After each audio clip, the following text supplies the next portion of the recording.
Hello everyone, welcome back again to pen and paper. और आज इस वीडियो में हम सॉल्व करेंगे problem combination sum that is LeetCode 39 पे अवेलेबल है। आप प्रॉब्लम डिस्क्रिप्शन देख सकते हो। मैं डायरेक्ट आपको समझाता हूँ क्वेश्चन क्या है।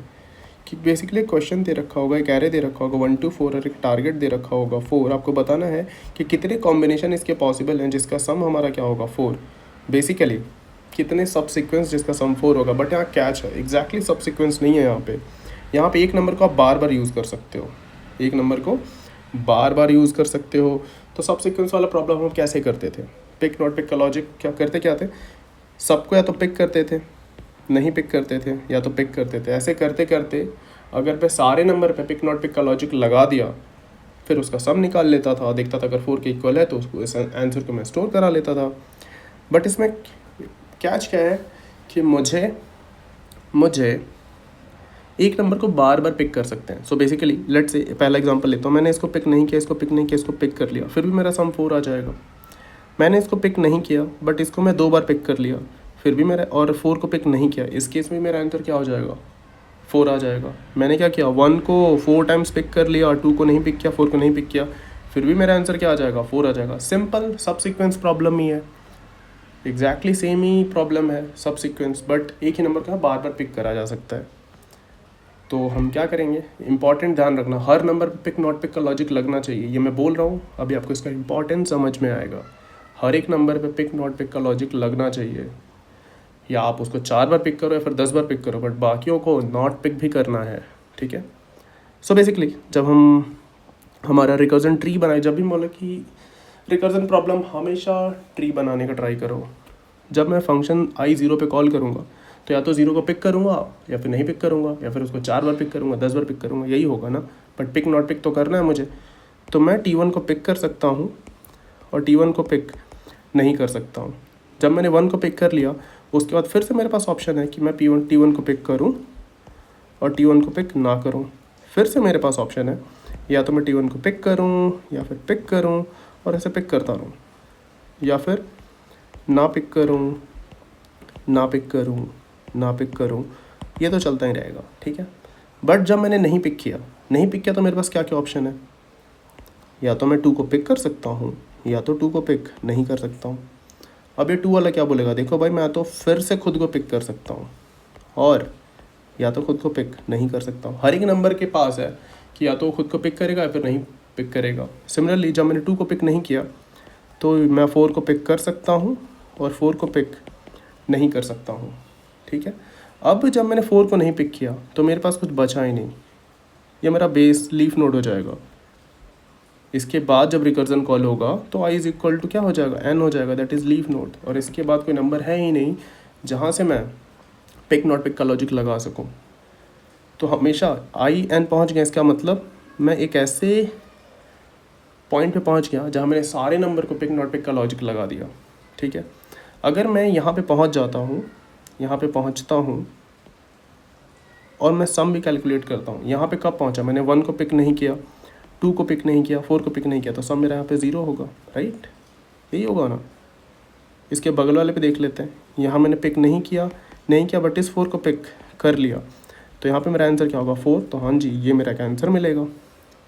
सिमिलरली मैं क्या करूँगा, एक और केस देख लेते हैं कि मैंने 1 को पिक नहीं किया, 2 को पिक किया और वापस से 2 को पिक किया, तो यहाँ भी मेरा आंसर क्या हो जाएगा? वापस यहाँ पे क्या किया, 2 को दोबारा पिक कर लिया, तो यहाँ पे मेरा आंसर 4 आ जाएगा। अब मैं बोलूँगा ये गलत है भाई, ये बहुत गलत किया हमने क्या डिसाइड किया था कि पिक नॉट पिक का लॉजिक सारे नंबर पे होना चाहिए। तो क्या मैं डायरेक्ट बोल दूँ कि ये मेरा लीफ नोड है?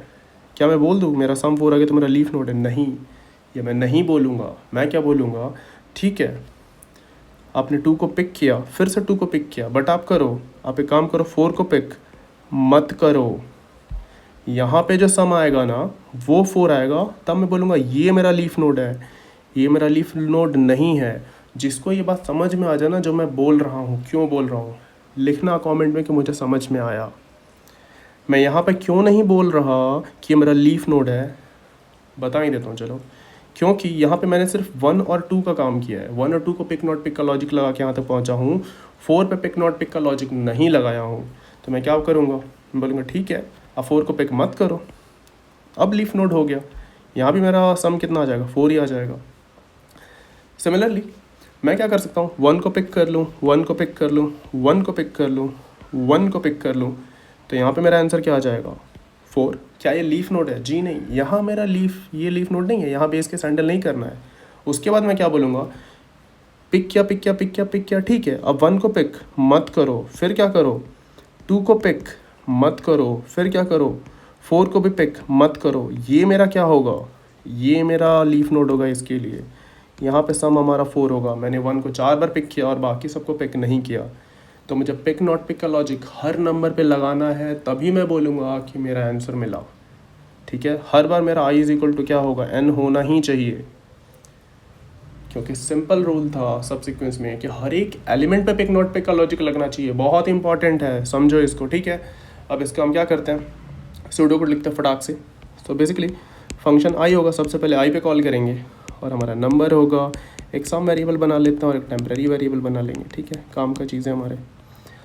अब लीफ नोड मतलब कि if I is equal to क्या हो जाए, एन हो गया, मतलब साइज़ के बराबर, और मेरा और जो सम था यहाँ पहुँचने के बाद जितनों को मैंने पिक किया था उसको सम जितनों को किया था, अगर वो टारगेट के बराबर हो गए तो क्या करो, टेम्प को प्रिंट कर लो या फिर स्टोर करा लो, कुछ भी कर लो, हमारे ऊपर है, और यहाँ से रिटर्न कर दो, रिटर्न।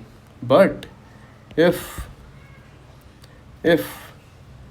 एक और केस है, एक और केस हम थोड़ा हैंडल ध्यान नहीं दिए कि मैं क्या किया, ये पिक करता इन्फानेट तक चला गया, उस केस में क्या होगा, सम यहाँ पे 1 होगा, 2 होगा, 3 होगा, 4 होगा, 5 होगा, 6 होगा, ऐसे बढ़ता जाएगा।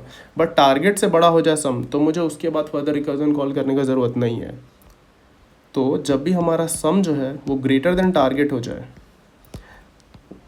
रिटर्न कर दो, रिटर्न। वहाँ से आपको आंसर नहीं मिलने वाला है, जैसे सम हमारा टारगेट के बराबर हो जाए। उसके बाद कि if I is equal to N हो गया, या फिर और सम जो है वो क्या हो गया, ग्रेटर देन टारगेट से बड़ा हो गया सम, उस केस में क्या कर दो, रिटर्न कर दो।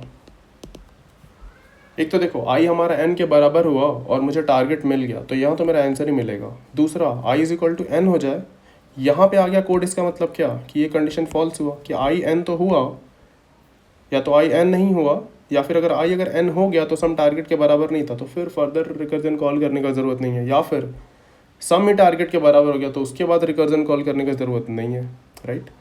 अब ठीक है, बेस कंडीशन तो हमने हैंडल कर लिया। रिकर्जन में 2 ही चीज़ होता है, बेस कंडीशन होता है एंड हमारा रिकर्जन का जो लॉजिक होता है, रेक लॉजिक। अब पिक का लॉजिक कैसे लिखेंगे ये बताओ आप मुझे। अब मैं फंक्शन आई पे हूँ, मैं आई को पिक कर लिया, इसका मतलब क्या, आई को पिक कर लिया तो मेरे पास क्या ऑप्शन है, वापस मैं दोबारा आई को पिक कर सकता हूँ, ये नंबर मेरा एरे होगा। सम में मैंने पिक किया था तो क्या करूँगा, सम में नम ऑफ आई को ऐड कर दूंगा, और टेम्परेरी में क्या करूँगा, 1 को पुश कर दूंगा, मतलब टेम्प में पुश कर दूंगा, पुश बैक नम्स ऑफ आई को। थोड़ा गंदा हैंडराइटिंग है, हैंडल कर लेना, कोड लिखेंगे बहुत क्लियरली समझ में आएगा। अब नॉट पिक करना है मुझे, नॉट पिक का भी तो लॉजिक लिखना है। अगर मैं इसको ना पिक करूँ तो जब मैंने ऑलरेडी कोड में पिक लिख दिया था, टेम्प को इसमें इंसर्ट कर, तो मुझे इसको खाली भी करना पड़ेगा। टेम्प डॉट पॉप बैक, मैं बता रहा हूँ, एक्सपेक्ट कर रहा हूँ कि आप लोग पहले के सारे वीडियोस देख चुके हो, तभी ये समझ में आएगा कि टेम्प क्यों पॉप बैक कर रहा हूँ। पूरा बेसिक्स करके यहाँ तक पहुँचना है। नॉट पिक का क्या हो जाएगा, आई नम, नॉट पिक मतलब सम में मतलब नंबर को ऐड मत करो, और टेम्परेरी में ऑलरेडी जो इंसर्ट किया तो उसको पॉप आउट कर दिया। That is our not pick का लॉजिक। पिक नॉट पिक ऐसे ही होता है, दैट्स ऑल। यही हमारा सिंपल सा कोड है। अब हम क्या करेंगे, इसको इम्प्लीमेंट करके देखेंगे और देखते हैं। सॉरी फॉर दिस, इसको इम्प्लीमेंट करते हैं अब हम। ठीक है, तो जो हमने डिस्कस किया था वो फटाफट करते हैं। एक फंक्शन बना लेते हैं, void function, right, void function int I int sum vector int बना लेते हैं जो हमारा नंबर देगा हमें, इनपुट जो ऑलरेडी फंक्शन में दे रखा है, और हमको क्या चाहिए होगा, एक टेम्पररी वेक्टर भी चाहिए होगा जिसमें हम सभी स्टोर करा के रखेंगे। और क्या चाहिए होगा हमें रिटर्न क्या करना है, वेक्टर ऑफ वेक्टर रिटर्न करना है, तो वो भी कर लेते हैं, यहाँ पे बना लेते हैं। That's all. बेस कंडीशन क्या था हमारा कि अगर i is equal to nums dot size के इक्वल हो गया, अगर i नम्स डॉट साइज के इक्वल हो गया एंड जो सम है वो किसके इक्वल हो गया, टारगेट के, तो आप काम करो रिजल्ट में स्टोर करा लो टेम्पररी में, मतलब जब लीफ नोट पे पहुँचे थे तो टेम्प में जो भी था और उसका सम टारगेट के इक्वल है तो उसको स्टोर कर लो एंड देन फर्दर रिटर्न कर दो। राइट, यही सिंपल सा है। नेक्स्ट दूसरा लॉजिक क्या था कि अगर i is equal to n हो गया एंड यहाँ पे आ गया, इसका मतलब क्या कि ये वाला कंडीशन फॉल्स हो चुका है, सम हमारा टारगेट के बराबर नहीं है या फिर i is equal to n नहीं है। तो अगर i is equal to n हो गया और सॉरी नॉट एंड और जो हमारा सम है वही ग्रेटर देन टारगेट हो गया या फिर सम ही ग्रेटर देन टारगेट के इक्वल हो गया, आप उस केस में रिटर्न कर दो, you don't have to do anything, just return. ठीक है, अब हमारा सिंपल पिक का लॉजिक है जो हमने डिस्कस किया था। पिक का लॉजिक क्या होगा कि टेम्प में पिक कर लो उस नंबर को,